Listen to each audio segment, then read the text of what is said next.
Assalamualaikum warahmatullahi wabarakatuh. Perkenalkan, nama saya Angelina Dewi Lakniati dari kelas C10 dengan nomor pokok mahasiswa 10, 12, 14, 60. Prodi Manajemen. Di sini saya akan mempresentasikan tugas dari mata kuliah agama.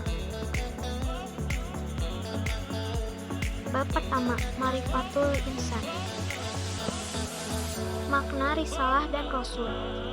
Risalah sesuatu yang diwahyukan Allah Subhanahu wa taala berupa prinsip hidup, moral, ibadah, akidah untuk mengatur kehidupan manusia agar terwujud kebahagiaan di dunia dan di akhirat. Rasul, seorang laki-laki yang diberi wahyu oleh Allah Subhanahu wa taala yang berkewajiban untuk melaksanakan dan diperintahkan untuk menyampaikannya kepada manusia. Pentingnya iman kepada Rasul. Iman kepada Rasul adalah salah satu rukun iman seseorang. Tidak dianggap muslim dan mukmin kecuali ia beriman kepada Allah Subhanahu wa taala. Mengutus para rasul yang menginterpretasikan hakikat yang sebenarnya dari agama Islam, yaitu tauhidullah. 1. Jika tidak dianggap beriman atau muslim kecuali ia beriman kepada seluruh rasul dan tidak membedakannya antara satu dengan yang lainnya. Surat Al-Husyra ayat 56. Tugas para rasul. 1. Menyampaikan tabligh. Yang disampaikan berupa 1. Ma'rifatullah, mengenal hakikat Allah. 2. Tauhidullah, mengesahkan Allah. 3. Basyir wal hazir, memberi kabar gembira dan peringatan. 2. Mendidik dan membimbing. Sifat-sifat para rasul. 1. Mereka adalah manusia. 2. Mashum, terjaga dari kesalahan. Hajatul insan ilah rasul. 2.1 Insan fitrah. 1. Al-insan, manusia. Al-insan adalah ciptaan Allah Subhanahu wa taala yang diberikan banyak kelebihan dan keutamaan dibandingkan dengan makhluk Allah lainnya. 2. Al-fitrah. Al-fitrah yang ada pada manusia dapat menilai buruk pelaku masyarakat ataupun dirinya. Ini disebabkan oleh fitrah yang dimiliki oleh manusia.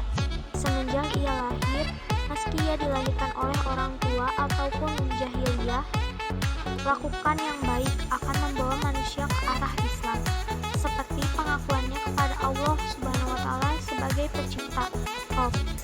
Fitrah manusia sudah dibekali oleh Allah Subhanahu wa taala dengan nilai-nilai yang dapat menilai tingkah laku. Beberapa fitrah manusia adalah keinginan manusia untuk mengabdi kepada Khalik, mengakui keberadaan Allah Subhanahu wa taala sebagai Khalik dan keinginan manusia hidup secara teratur. A. Wujud Al-Khalik, keberadaban Sang Pencipta. Keberadaban atau eksistensi pencipta merupakan sesuatu yang tak dapat keberadaan atau eksistensi pencipta merupakan sesuatu yang tak dapat diingkari. Allah sebagai pencipta Rabb di dalam Al-Quran diakui oleh orang kafir sekalipun. Perjanjian manusia ketika di dalam rahim ibunya juga mengatakan, Alastu birabbikum qalu bala syahidan. Manusia menerima Allah sebagai Rabb. Begitu pun ketika orang kafir memulai segalanya. Mereka tidak tahu siapa yang menciptakan langit, bulan, bintang, dan sebagainya. Maka dijawab Allah. Hal ini menunjukkan bahwa Allah sebagai Rabb diakui dan diakui oleh manusia, tetapi tidak semua. Allah sebagai Tuhan. Pada dasarnya manusia mengakui keberadaan Allah sebagai Rabb, yaitu Tuhan yang menciptakan tiap manusia, Tuhan yang memberikan rezeki,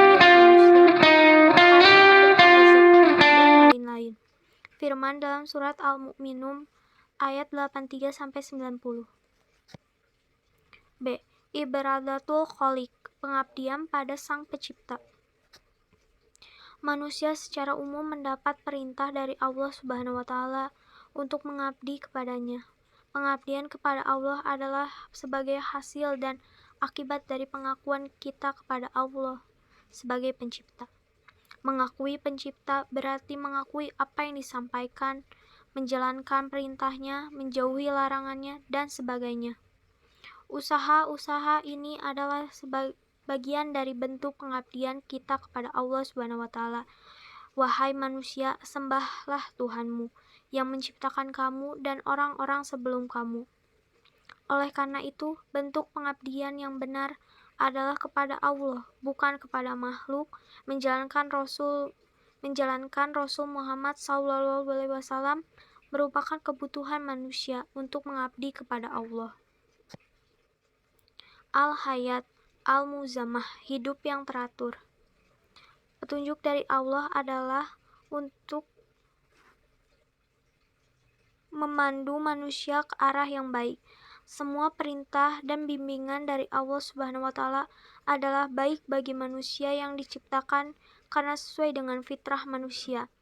Allah sebagai pencipta tahu mengenai penciptaan secara pasti, sehingga Allah dapat memberi panduan yang juga tepat bagi manusia. Tanpa petunjuk, hidup manusia tidak teratur, dan tanpa arah tujuan ia mengikuti hawa nafsu saja yang tidak jelas kemana pergi. Mereka akan tersesat di jalan yang tidak benar. Mengikuti panduan Allah menjadi hidup teratur. Manakala tidak mengikuti Allah, mengikuti hawa nafsu, dan mengatur hidupnya, contoh nyata mengikuti Allah adalah mengikuti Nabi SAW dalam kehidupan sehari-harinya. Dengan demikian, kehidupan seorang muslim menjadi teratur. Allah berfirman dalam surat Al-Qasas. Hidayah ar-Rasul, petunjuk Rasul. Al-ibadah ash-sahihah, beribadah yang benar. Ibadah sahih adalah ibadah kepada Allah dengan mengikuti tuntunan Rasul. Rasul sebagai penerima wahyu dari Allah wajib diikuti dan digunakan sebagai model dan petunjuk dalam menjalankan ibadah yang benar. Rasul sebagai manusia mendapatkan wewenang dari Allah Subhanahu wa Ta'ala untuk mengembangkan dan menyebarkan nilai-nilai Islam secara sah dan tepat. Allah telah menyebutkan pada banyak ayat yang menyatakan bahwa diberi wahyu dan tugas untuk menyampaikan kepada manusia. Ta'rif Rasul, pengertian Rasul. Ta'rif Rasul, pengertian Rasul. Dari segi bahasa, Rasul berasal dari kata rasalah, yang berarti mengutus, sedangkan kata Rasul bentuk masdar dari rasalah, yang berarti utusan, atau seseorang yang diutus. Adapun menurut istilah, kata Rasul artinya adalah seorang laki-laki yang dipilih dan diutus oleh Allah dengan membawa risalah kepada umat manusia. Hamirul risalah, membawa dan menyampaikan risalah. Wahai Rasul, sampaikanlah apa yang diturunkan Tuhanmu kepadamu. Jika tidak engkau lakukan apa yang diperintahkan itu, berarti engkau tidak menyampaikan amanah.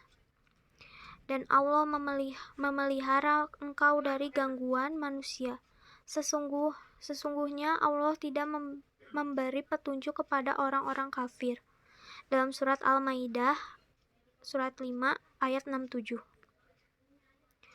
Kuatu fi tabiriki risalah, teladan dalam menjelaskan risalah. Menjadi qudwah, contoh atau teladan bagi umat manusia dalam melaksanakan ajaran risalah yang di bawahnya. Dalam hal ini Allah Subhanahu wa Ta'ala berfirman, tanda-tanda kerasulan di bawah ini terdapat tanda-tanda kerasulannya, yaitu sifat dasar. Menurut Imam Al-Mawardi, ayat itu diartikan sebagai keharusan untuk berbuat baik atau berakhlak terhadap semuanya, seperti yang dicontohkan Rasulullah SAW. Nabi dan Rasul merupakan manusia terpilih Allah Subhanahu wa Ta'ala yang ditugaskan untuk menyampaikan wahyu kepada umatnya sebagai manusia terpilih. Allah Subhanahu wa taala menjaga nabi dan rasul dengan sifat-sifat yang baik agar menjadi contoh bagi para pengikutnya dan suri teladan bagi manusia. Berikut ini 4 sifat para rasul yang perlu diteladani dan dicontoh. 1. Asyidik, benar atau jujur. Semua rasul Allah Subhanahu wa taala tidak pernah berbohong, baik kepada Allah Subhanahu wa taala ataupun kepada manusia. Semua berkata yang terucap dari mulut rasul selalu benar dan jujur. Sifat ini tertulis dalam surat Maryam, nomor surat 19 ayat 41. 2. Amanah, dapat dipercaya. Sifat amanah pada rasul memiliki arti bahwa rasul dapat dipercaya, mulai dari perkataannya hingga perbuatannya semua dapat dipercaya. 3. At-tabligh, menyampaikan wahyu Allah Subhanahu wa taala. Semua wahyu yang diberikan oleh Allah Subhanahu wa taala selalu rasul sampaikan semuanya kepada umatnya. Tidak ada satu wahyu pun yang disembunyikannya. Seperti firman Allah dalam surat Al-Maidah ayat 67. 4. Al-Fatonah, cerdas, yang berarti rasul memiliki kecerdasan yang tinggi. Sifat ini wajib dimiliki oleh rasul demi merangking dan mengajak mereka yang masih enggan berjalan di jalan Allah Subhanahu wa taala. Selain itu, dalam menyampaikannya wahyu dari Allah Subhanahu wa taala, rasul membutuhkan strategi diplomasi serta kemampuan khusus agar dapat diterima oleh kaumnya. Sifat ini tertulis dalam Al-Quran surat Al-An'am ayat 83.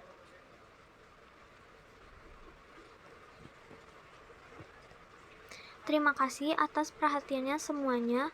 Saya mengucapkan permintaan maaf yang sedalam-dalamnya apabila dalam penyampaiannya masih terdapat kekurangan dan kata-kata yang salah. Sesungguhnya kesalahan itu terdapat dari saya dan kesempurnaan itu hanya terdapat dari Allah Subhanahu wa taala. Saya berterima kasih kepada semuanya dan saya meminta saran serta masukannya agar bisa diperbaiki di kemudian hari. Terima kasih semuanya. Wassalamualaikum warahmatullahi wabarakatuh.